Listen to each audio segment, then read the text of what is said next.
We make great claims in this country to being interested in family values. Family values don't mean anything if you don't get to have dinner with your family. I mean, it's just an empty phrase. And you know, we've got to figure out how to head back in that direction. And it's about mindfulness and about choices. We don't live in Little House on the Prairie anymore. Increasingly, we live in oversized house on the cul-de-sac. And therefore, we should think a little differently, maybe, about what we want out of the world. It's as if access to cheap fossil fuel not only made us rich and not only was wrecking the climate, but also was making us the first people in the world who had no real need of our neighbors. The number of Americans who eat a meal with a friend or family or neighbor, the number of times you do in a week has dropped more than 50% in the last 50 years. The number of close friends that an average American has declined 50%. Those are enormous changes for a species like ours.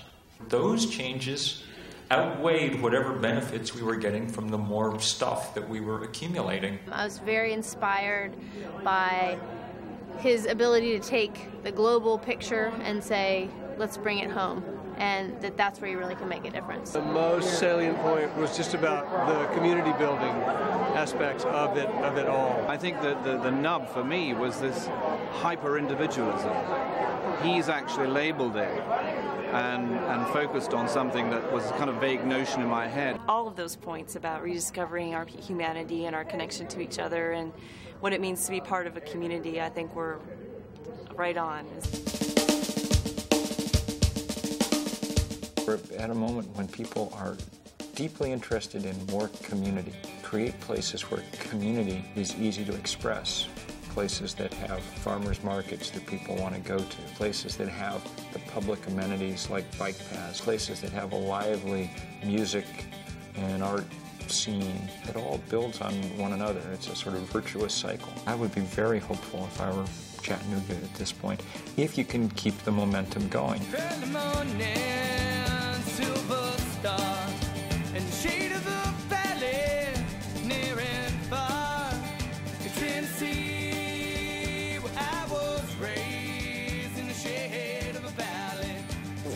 What are we looking at?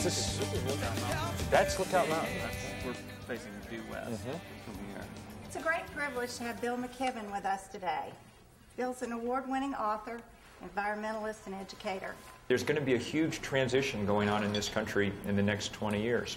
And there are nodes around the country that are going to be the places that have gotten it right early enough and big enough ways that sort of show the way for others. And clearly, Chattanooga is going to be on that list because of the work you guys are doing. The city forester and the mayor signed the climate protection agreement, and he asked me to lead that effort. Put into place over the course of the next 3 years 20 very public green features in the downtown footprint. You know, we were going to build a grocery store. It was just naturally for us to sit there and say, we're going to build a grocery store that's going to be as green as possible.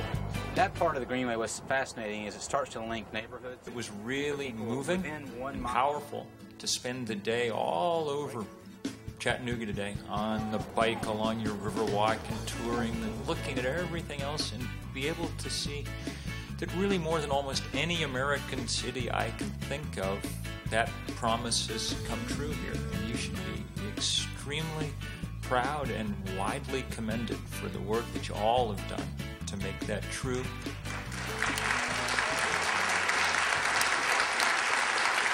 This is a great American city. Many people will be looking here for guidance and wisdom about how to do this sort of thing.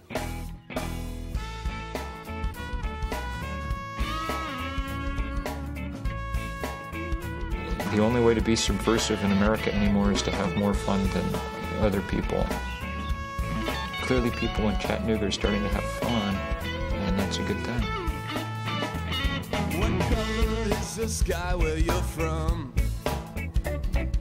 Tell me that the grass is still green. Where does all this illusion end?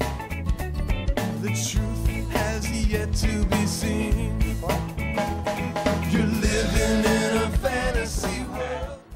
actually got 3 centuries of art.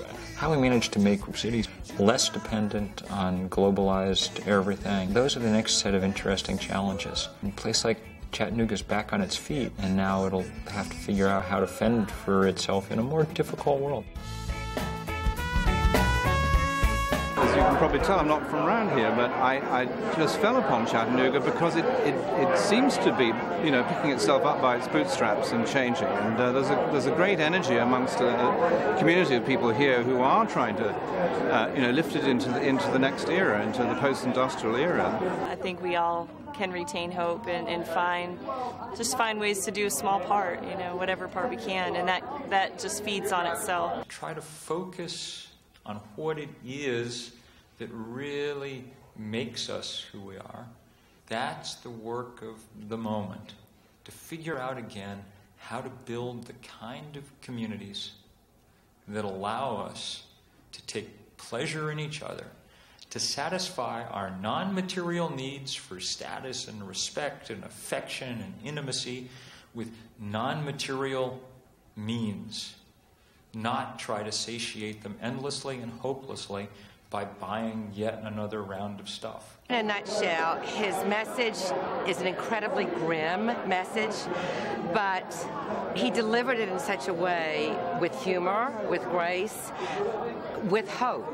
And so we don't leave here thinking everything is going to hell in a handbag. We leave here thinking, okay, there are things we can do about it. Maybe we can't turn it around tomorrow, but let's get out there and start working on it. I'm more hopeful than I've been in the last 20 years. Not more hopeful, really, that, you know, the science is quite dark, and in any event, we're not going to stop global warming. We've bought a lot of it already, and there's more in the pipeline to come. But I do think that the kind of human immune system, our planetary immune system, is finally starting to kick in, and that we're beginning to recognize what it is we need to do if we're going to avert catastrophe. And that most of those things that we need to do to have that happen, in fact, will create a world sweeter than the one we know now. Thank you very much.